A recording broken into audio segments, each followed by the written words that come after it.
Hello viewers, welcome to Heena's cookbook. So ఈరోజు మనం చేయబోయే స్పెషల్ ఐటెం పేరు మసాలా పొటాటో అండి. సో బేసికల్గా పొటాటో అనేది నచ్చని వారు ఎవ్వరూ ఉండరు.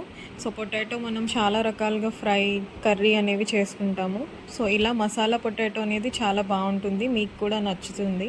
ఒకసారి ట్రై చేయండి. సో ఇంగ్రీడియంట్స్ అనేవి చూసేద్దాం. సో ఫస్ట్ బాయిల్డ్ పొటాటోస్ అనేవి నేను తీసి పెట్టుకున్నానండి. తర్వాత ధనియా పౌడర్, దాని తర్వాత జింజర్ గార్లిక్ పేస్ట్, అల్లం వెల్లుల్లి పేస్ట్, తర్వాత నల్ల మిరియాల పౌడర్ చేసి పెట్టుకున్నానండి. నెక్స్ట్ చిల్లీ పౌడర్ అండి, నెక్స్ట్ హల్దీ పౌడర్ అండి, పసుపు, తర్వాత గరం మసాలా పెట్టుకున్నానండి. తర్వాత ఒక 2 పెద్ద ఉల్లిపాయలు తీసుకొని దాన్ని గ్రైండ్ చేసి దాని పేస్ట్ అనేది కూడా తీసి పెట్టుకున్నాను. సో మనం స్టవ్ మీద పాన్ అనేది పెట్టుకున్నాము. సో పాన్లో మనం ఫస్ట్ ఆయిల్ అనేది వేసుకోవాలండి. సో ఆయిల్ దగ్గరగా మీకు ఒక 5-6 టేబుల్ స్పూన్స్ అనేది పడుతుందండి. సో ఆయిల్ కాగుతున్నప్పుడు మనం ఇందులో ఫస్ట్ పొటాటోస్ అనేవి వేసుకోవాలండి. పొటాటోస్ అనేవి మనం లైట్గా కొంచెం ఫ్రై చేసుకోవాలి. బాయిల్ చేసే దాంట్లో పొటాటోస్లో మీరు కొంచెం సాల్ట్ అనేది యాడ్ చేసి పొటాటోస్ బాయిల్ చేసుకోండి. సో ఇలా పొటాటోస్ యాడ్ చేసుకొని దాన్ని లైట్గా కొంచెం ఫ్రై చేయాలండి. మసాలా పొటాటోస్ అనేవి చాలా టేస్టీగా ఉంటాయండి. ఇది మీరు రైస్లో కూడా తినొచ్చు. సో రైస్లో అయినా తినొచ్చు, మీరు రోటీతో అయినా ఇది తినొచ్చు, బాగుంటుందండి. సో ఈ పొటాటోస్ వేసినప్పుడు నేను లైట్గా ఇందులో పసుపు అనేది వేసుకున్నానండి. సో పసుపు వేసి ఇందులో నేను ఫ్రై చేస్తున్నాను ఆయిల్లో పొటాటోస్ అనేవి. ఇది జస్ట్ లైట్ బ్రౌన్ కలర్ మనకు వస్తే చాలండి పొటాటోస్. మరీ ఎక్కువగా మనం ఫ్రై చేయాల్సిన అవసరం లేదు.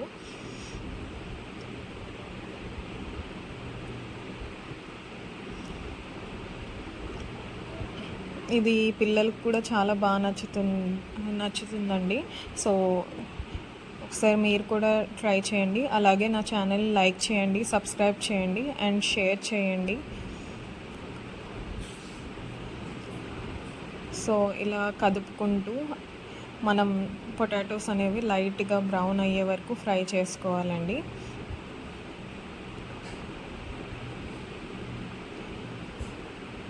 సో ఇలా ఫ్రై అయిన పొటాటోస్ని ఇప్పుడు మళ్ళీ మనం ఒక బౌల్లో తీసి పక్కకు పెట్టుకుందామండి. సో చూడండి, లైట్గా జస్ట్ ఫ్రై అయ్యాయి కదా. సో జస్ట్ కొంచెం కలర్ చేంజ్ అవుతే చాలండి, మరీ ఎక్కువగా కుక్ అవ్వాల్సిన అవసరం లేదు.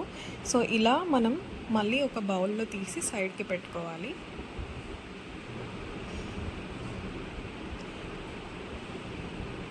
సో మన పొటాటోస్ అన్నీ ఇలా తీసి సైడ్కి పెట్టుకున్న తర్వాత ఇదే ఆయిల్ ఉన్న పాన్లో మనం నెక్స్ట్ ప్రాసెస్ అనేది స్టార్ట్ చేస్తామండి.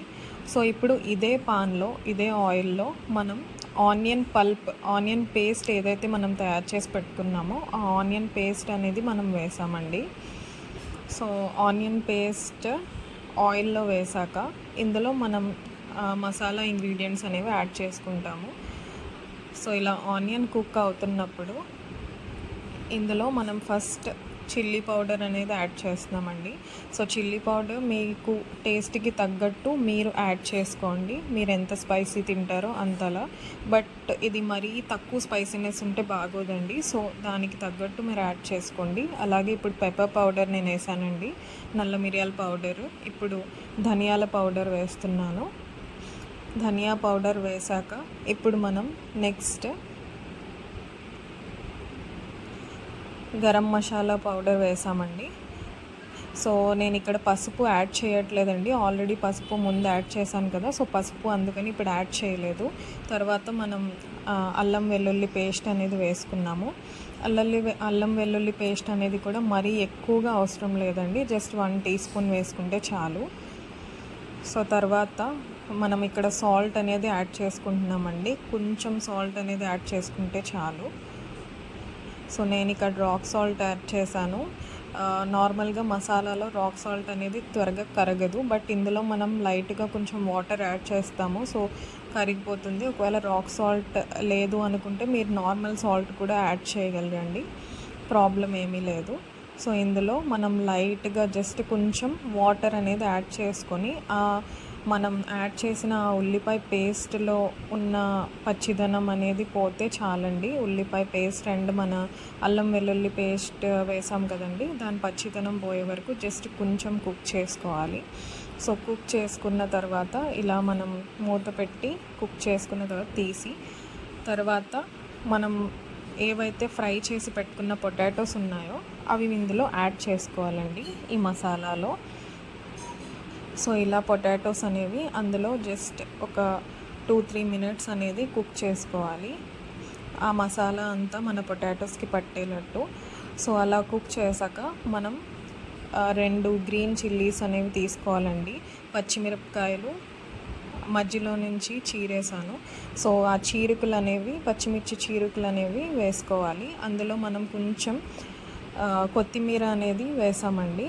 ఇది టేస్ట్ కోసం కూడా చాలా బాగుంటుందండి. సో ఇలా పచ్చిమిర్చి కొత్తిమీర వేసి ఒక్కసారి జస్ట్ ఒకసారి కలిపి దాన్ని మూత పెట్టుకొని ఒక 5 మినిట్స్ దాన్ని అలాగే కుక్ అవ్వడానికి వదిలేయాలండి. సో 5 మినిట్స్ అది కుక్ అయ్యే వరకు మనం అలా మూత తీసి తర్వాత మనం దాన్ని సర్వ్ చేసుకోవచ్చు. మన మసాలా పొటాటో అనేది రెడీ అయిపోయిందండి. సో ఇది చాలా చాలా బాగుంటుందండి. మీరు కూడా ట్రై చేయండి, మీకే తెలుస్తుంది, అందరికీ నచ్చుతుంది. ఇది మీరు సాంబార్తో పాటు కూడా దీన్ని మీరు నంచుకోవడానికి అది అలా కూడా మీరు దీన్ని ప్రిపేర్ చేసుకోవచ్చు. చాలా చాలా టేస్టీగా, చాలా చాలా రుచిగా, చాలా చాలా బాగుంటుందండి. సో తప్పకుండా ట్రై చేయండి. సో ఇలా మనం సర్వింగ్ ప్లేట్లో తీసుకుంటున్నామండి. సో మన మసాలా పొటాటో అనేది రెడీ అయిపోయింది. చూడండి కలర్ అది ఎంత వైబ్రెంట్గా ఎలా ఉందో, చాలా బాగుంటుంది. సో ఇదొక రెస్టారెంట్ స్టైల్ లాగా మీకు కూడా అనిపిస్తుందండి. సో తప్పకుండా మీరు ట్రై చేయండి మీ ఇంట్లో, అండ్ టేస్ట్ ఎలా ఉందో నాకు కూడా కామెంట్స్ ద్వారా చెప్పండి. సో చూడండి మన మసాలా పొటాటో అనేది రెడీ అయిపోయింది. So thank you so much for watching అండి.